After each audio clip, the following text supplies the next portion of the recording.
தீவரக்கும் கண்கள் உண்டு முன்னெடுத்து காலை வையடா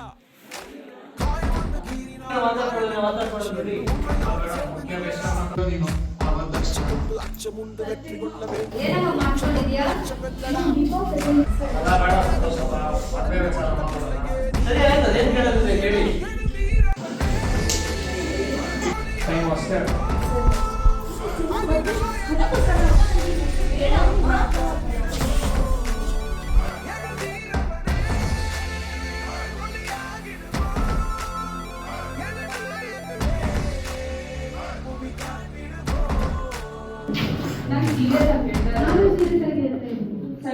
ಪ್ರಿಯಾಗೆ ಕಾಲ್ ಮಾಡ್ತಾಳೆ.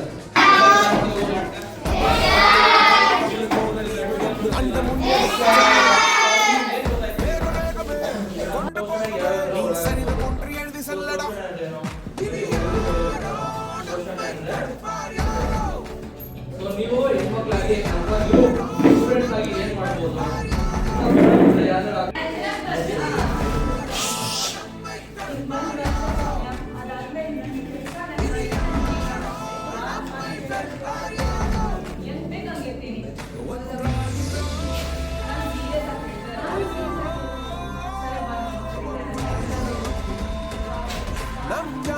நம்மை தாங்கி பிடிக்கும் போவோம்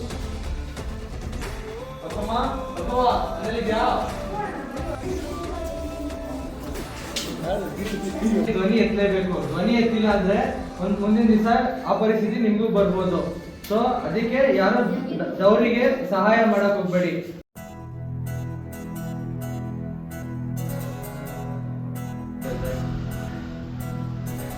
ಕಾನ್ಸ್ಟಿಟ್ಯೂಷನ್ ಅನ್ನೋದು ನಮ್ಗೆ ರೈಟ್ಸ್ ಕೊಡುತ್ತೆ.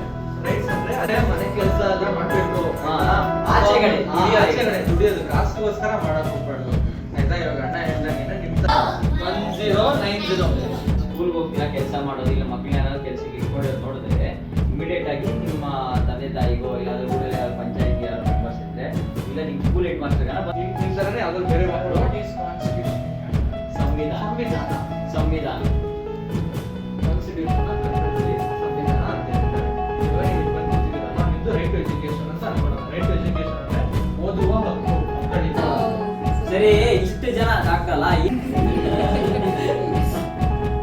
ಸರಿ, ಹಾಗೆ ಅಧಿಕಾರ ಅನ್ನೋದು ಅರ್ಥ. ಸರಿನಾ? ಇವಾಗ ಕೆಲವೊಂದು ಜಾಗದಲ್ಲಿ ನಿಮ್ಗಲ್ಲ ಹೇಳ್ತಾರೆ, ಬೇರೆ ಕಡೆ ಏನಾದ್ರು ಹಾಕ್ಬೋದು. ಮನೆಯಲ್ಲೆಲ್ಲ ಅನ್ಕೊಂತಾರೆ ಹೆಣ್ಮಕ್ಳು ಬೇಡ ಬೇಡ ಅಂತಾರೆ. ಕೇಳಿದೀರಾ? ಹೆಣ್ಮಕ್ಳು ಎದ್ದು ಬೇಡ ಅಂತಾರೆ.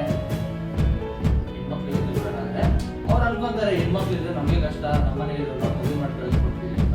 ಆದ್ರೆ ಯಾವ್ದು ಇರಲ್ಲ. ಆಯ್ತಾ? ಹೆಣ್ಮಕ್ಳು ನೋಡಿ, ನೀವು ಎಷ್ಟು ಜನ ಇದ್ದೀರಾ ಚೆನ್ನಾಗಿ, ಮಕ್ಕಳು ಎಷ್ಟು ಚೆನ್ನಾಗಿದ್ದೀರಾ, ನೀವು ಸ್ಕೂಲಿಗೆ ಬರ್ತಾ ಇದ್ದೀರಾ. ಸೊ ನಿಮ್ಗೂ ಅದೆಲ್ಲ ಹಕ್ಕು.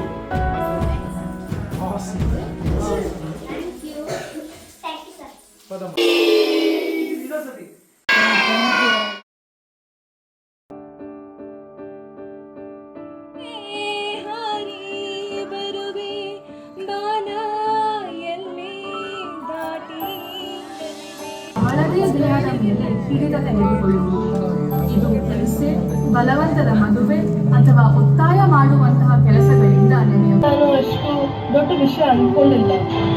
ಅದೇ ನೀನು ಮಾಡ್ಕೊಂಡಿರೋ ದೊಡ್ಡ ತಪ್ಪು ಕಲ್ಪನೆ. ಕಾನೂನು ಗಾಯಗಳಿಗಾಗಿ ಮಾತ್ರ ಕಾಯುವುದಿಲ್ಲ. ಒಪ್ಪಿಗೆ ಇಲ್ಲದೆ ಯಾರಾದರೂ ನಿನ್ನ ಪ್ರೈವೇಟ್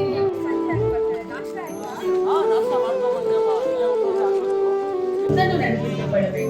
ಅದೇನೆಂದರೆ ನ್ಯಾಯ ತೀರ್ಪುಗಾರರಿಂದ ಪ್ರಾರಂಭವಾಗುವುದಿಲ್ಲ.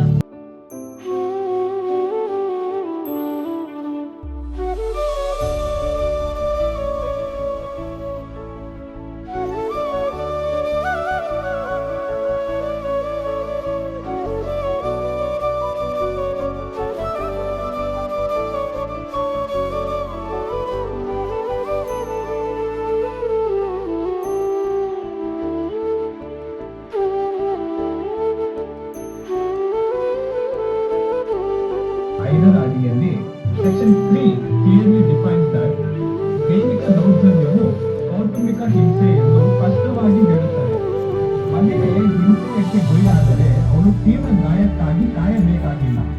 ಒಂದು ಸಣ್ಣ ದೈಹಿಕ ಹಾನಿ ಅಥವಾ ಒಂದೇ ಒಂದು ಬೆದರಿಕೆಯೂ ಸಹ ಕಾನೂನು ಅದನ್ನು ನಡೆಸುವ ಅಥವಾ ಪ್ರೋತ್ಸಾಹಿಸುವುದಕ್ಕೆ ಶಿಕ್ಷೆ ನೀಡಬಹುದು.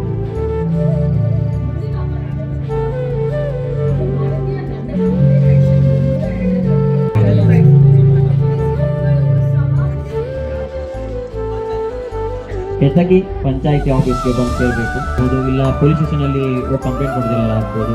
ಆ ಥರ ಏನೇ ಸಮಸ್ಯೆ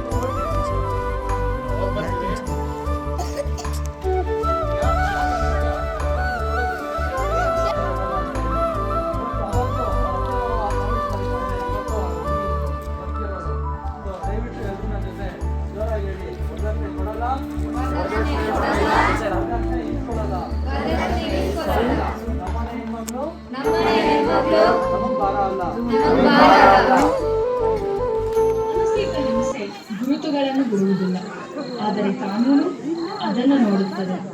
ನಾವು ಕೂಡ ಅದನ್ನು ಗಮನಿಸಬೇಕು.